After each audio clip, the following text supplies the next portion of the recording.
আপনারা বাইরে থাকুন, ক্যামেরা বাইরে।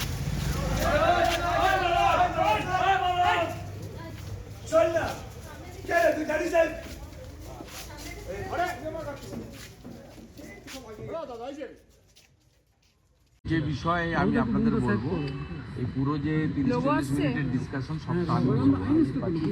আমি প্রথম কথা জানাবো যে এই পরিবার যে রায় হয়েছে, আংশিক রায়, তার পরবর্তী সময়ে তাদের যে কম্পেনসেশন রিফিউজ করা থেকে শুরু করে তাদের যে স্ট্যামিনা এবং লার্জার কনস্পিরেসির জন্য তাদের যে লড়াইয়ের যে মানসিকতা, সেটাকে আমি কুর্নিশ এবং প্রণাম জানানোর জন্যই আজকে এসেছিলাম।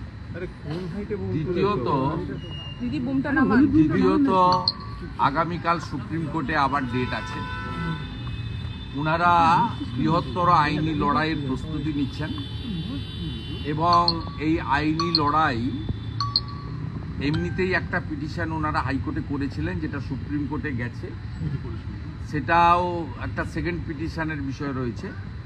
সামগ্রিকভাবে একটা বৃহত্তর আইনি লড়াইতে আমাদের ভিকটিম পরিবার, মানে আমাদের ডাক্তার বোনের পিতা মাতা এবং তার পরিবার, তার শুভানুধ্যায়ীরা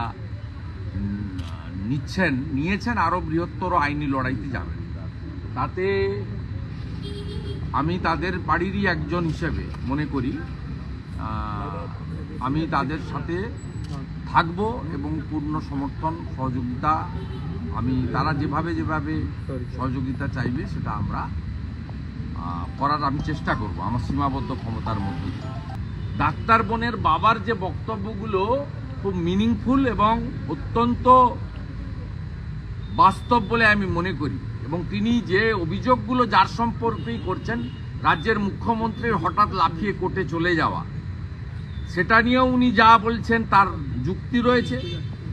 কারণ মুখ্যমন্ত্রী পুলিশকে দিয়ে টাকা পাঠিয়েছিলেন, মুখ্যমন্ত্রী আত্মহত্যা বলে চালাতে চেয়েছিলেন, মুখ্যমন্ত্রী প্রকাশ্য সভায় 10 লাখ তো দেওয়া যেতেই পারে বলেছিলেন, মুখ্যমন্ত্রী নির্মল ঘোষকে পাঠিয়ে সঞ্জীবকে দিয়ে তাড়াহুড়া করে পুড়িয়েছেন, পোস্টমর্টম করতে দেননি, মুখ্যমন্ত্রী অতীন ঘোষকে নির্দেশ দিয়ে আরজিকর 14ই আগস্ট রাত্রে ভাঙিয়েছেন।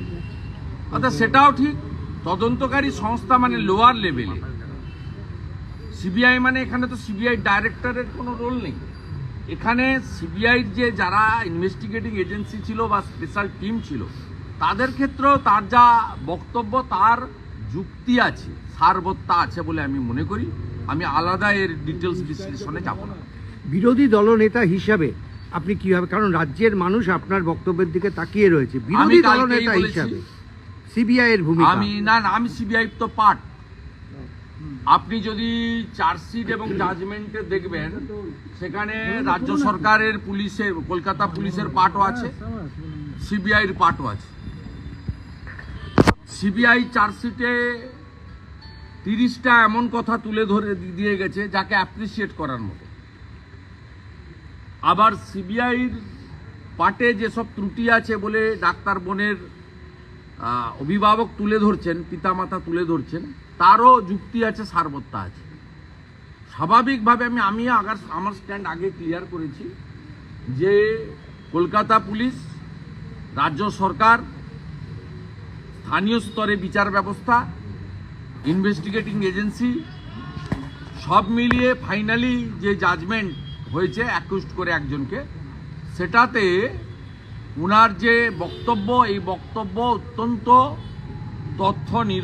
তথ্যযুক্ত এবং যুক্তি নির্ভর। সেই কারণে বিরোধী দলনেতাটা সেকেন্ডারি। আমি এই বাংলার একজন সন্তান, এই বাংলার একজন নাগরিক। আমি নিজেকে মনে করি হুঁশযুক্ত মানুষ। হুঁশ থাকলে মানুষ হওয়া যায়, সেই জন্য নাম হচ্ছে মানুষ। গোটা সমাজ, আপনি যে মিডিয়া থেকে প্রশ্ন করছেন, আপনার বাড়িও এই পরিবারের সঙ্গে আছে। এটা বাংলার, বিশেষ করে গোটা ভারতবর্ষের সেন্টিমেন্ট আছে, সবার সেন্টিমেন্ট আছে, তো বাঙালির সেন্টিমেন্ট গত 5-6 দিন আগে তো ছিলই, 1 মাসে 1.5 মাস 2 মাস ধরে, গত 5-6 দিন চার্জ ফ্রেম হচ্ছে। সাজা ঘোষণা হচ্ছে। 4-5 দিন আপনি দেখবেন সাধারণ মানুষ রাজনৈতিক খচকিচানি নিজের অভাব অভিযোগের মধ্যে ছিল না। তারা ডাক্তার বোনের জাজমেন্ট নিয়ে, চার্জ ফ্রেম নিয়ে, তার আউটকাম নিয়েই ব্যস্ত ছিল। এবং কালকে ওভারঅল মানুষজন, গোটা বাংলার মানুষজন তারা খুশি ছিল না, এটা এক কথায় বলা যেতে পারে। এবং আমি মনে করি যে অমীমাংসিত প্রশ্নগুলো রেখে দিয়ে গেছেন চার্জশিটে, সেই বিষয়গুলো সুপ্রিম কোর্ট, তার উপর সকলের আস্থা রাখা উচিত।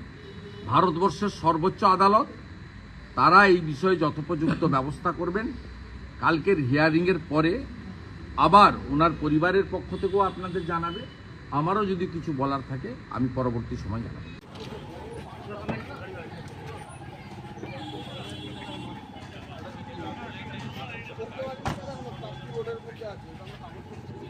দেখি একটু দেখি।